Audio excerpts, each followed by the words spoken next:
இதிலே PFW10 எழுதியிருக்கும். சரிங்களா? PFW10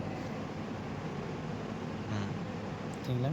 இதில் டெர்மினல் எப்படி பார்க்கணுன்னா, இந்த நீடில் பக்கத்தில் இருக்கிறது தான் சோர்ஸு, ட்ரெயினு, கேட்டு, கடைசியாக இருக்கிறது வந்து டம்மி. இதை வளைச்சி விட்ருங்க. இது எந்த கனெக்ஷனும் கொடுக்க மாட்டோம். கிளாக் வைஸில் பார்க்கணும் இப்படி. சரிங்களா? சோர்ஸு, ட்ரெயினு, கேட்டு. நம்ம பிரெட் போர்டில் செட் பண்ணும்போது இந்த மாதிரி செட் பண்ணும்போது சோர்ஸு, ட்ரெயினு, கேட்டு இப்படி ஆப்போசிட்டில் ஒரு ஆன்டி கிளாக் வைஸில் வரும். சரிங்களா? இந்த மாதிரி நான் செட் பண்ணிட்டேன். பிரெட் போர்டில் இந்த மாதிரி நான் செட் பண்ணிட்டேன். சர்க்யூட் கனெக்ஷனை பார்ப்போம். இப்போ சோர்ஸ்லேருந்து டேரெக்டாக கிரவுண்ட் பண்ணியிருக்கேன். ஒரு வயரை கிரவுண்ட் பண்ணியிருக்கேன். சரிங்களா? அடுத்து கேட்லேருந்து எங்கே போகுதுன்னா ஒரு ரெஜிஸ்டர் மூலமாக சோர்ஸு, ட்ரெயின், கேட் இதுதான் ஒரு ரெஜிஸ்டர். அதில் வந்து 1 கிலோ ஓம் ரெஜிஸ்டர் நான் செட் பண்ணியிருக்கேன். அங்கே தான் வோல்டேஜோட நெகட்டிவ் கொடுத்துருக்கேன். சரிங்களா? வோல்டேஜோட நெகட்டிவ் கொடுத்துருக்கேன் கேட் கரண்ட்டுக்கு. அடுத்து வோல்டேஜோட பாசிட்டிவ் வந்து கிரவுண்ட் பண்ணியிருக்கோம். சரிங்களா? அடுத்து இது வந்து அவுட்புட் சைடு வந்துருங்க. அவுட்புட் சைடு எப்படின்னா விடிஎஸில் வோல்டேஜ் அம்மீட்டரோட நெகட்டிவ் வந்து ட்ரெயினுக்கு கொடுத்துறோம். பாசிட்டிவ் கிரவுண்ட் பண்ணிடுறோம். பாசிட்டிவ் சப்ளை இந்த வோல்ட்மீட்டரோட பாசிட்டிவ், ஆர்பிஎஸோட பாசிட்டிவ் எல்லாமே ஒரே லைனில் மாதிரி கொடுத்துரும். மற்ற எல்லாமே கிரவுண்ட் பண்ணிடுறோம். அவ்வளோதான் இதோட சர்க்யூட் கனெக்ஷன். அவ்வளோதான். இது எப்படி ஒர்க் ஆகுதுன்னு பார்க்கலாம். ஸோ கேரக்டரிஸ்டிக் எப்படின்னா, விடிஎஸ் வோல்டேஜ் வந்து ஒரு குறிப்பிட்ட வோல்டேஜ் வந்து கான்ஸ்டன்ட்டாக வைக்கணும். விடிஎஸ் இதில் கான்ஸ்டன்ட்டாக வைக்கணும். இப்போ நான் 5 வோல்ட் இதில் நான் செட் பண்ணிட்டேன்னு வச்சுக்கோங்க.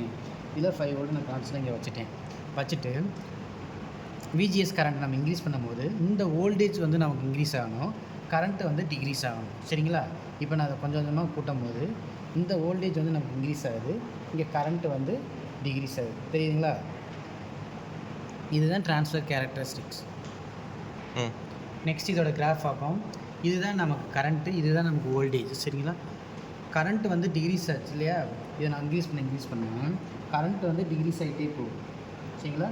வோல்டேஜ் வந்து இன்க்ரீஸ் ஆகிட்டே போகும். வோல்டேஜ் இதுதான் வோல்டேஜ் இன்க்ரீஸ் ஆகிட்டே போகும். கரண்ட்டு வந்து டிக்ரீஸ் ஆகிட்டே வரும். இதுதான் இதோட கிராஃபு. அடுத்த ட்ரெயின் கேரக்டரிஸ்டிக்ஸ் எப்படின்னு பார்ப்போம். விஜிஎஸ் வந்து ஒரு குறிப்பிட்ட வோல்டேஜ் ஏதோ கான்ஸ்டன்ட் ஆகிடும். இப்போ வந்து நான் 0 வச்சுருக்கேன். 0 வச்சுட்டு விடிஎஸ் கரண்ட்டை நான் இன்க்ரீஸ் பண்ணேன். ஒரு குறிப்பிட்ட ரேஞ்சுக்கு மேலே கரண்ட் வந்து கான்ஸ்டன்ட்டாக வந்துடும். வோல்டேஜ் வந்து தான் நமக்கு இன்க்ரீஸ் ஆகிட்டே போகும். தெரியுதா? இங்கே கரண்ட் வந்து கான்ஸ்டன்ட் நின்றோம், வோல்டேஜ் தான் இன்க்ரீஸ் ஆகிட்டே இருக்கும். சரிங்களா? இப்போ நான் 0 வோல்ட் வச்சிருக்கும் போது விஜிஎஸ் 0 வோல்ட் வைக்கும்போது, இப்போ விஜிஎஸ் நான் 1 வோல்ட் வச்சுருக்கேன்.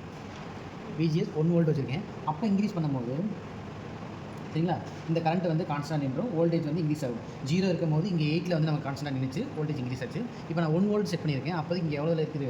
4ல் இருக்குது. கான்ஸ்டன்ட்டாக 4ல் நிற்கிது. அடுத்து வோல்டேஜ் இன்க்ரீஸ் ஆகிட்டு போயிடுது. இதுதான் ட்ரெயின் கேரக்டரிஸ்டிக்ஸ். இது வோல்டேஜ், இது வந்து கரண்ட். சரிங்களா? இதோட கிராஃப் எப்படி வரும்னா, 0 வோல்ட் நம்ம செட் பண்ணியிருக்கும் போது நமக்கு இங்கே கரண்ட்டில் வந்து எவ்வளோ இருந்துச்சு? 8 இருந்துச்சா? 8ல் வந்து கான்ஸ்டன்ட் நின்றோம். அதுக்கப்புறம் வோல்டேஜ் வந்து இன்க்ரீஸ் ஆகிட்டே வந்துச்சு. அதுக்கப்புறம் நம்ம 1 வோல்ட் நம்ம விஜிஎஸ் செட் பண்ணும்போது கரண்ட் வந்து 4லேயே நம்ம கான்ஸ்டன்ட் நின்றோம். அப்போ வோல்டேஜ் வந்து இன்க்ரீஸ் ஆகிட்டே போகும். இந்த மாதிரி கிராஃபிக் வேணும். அவ்வளோதான் ட்ரெயின் கேரக்டரிஸ்டிக்ஸ்.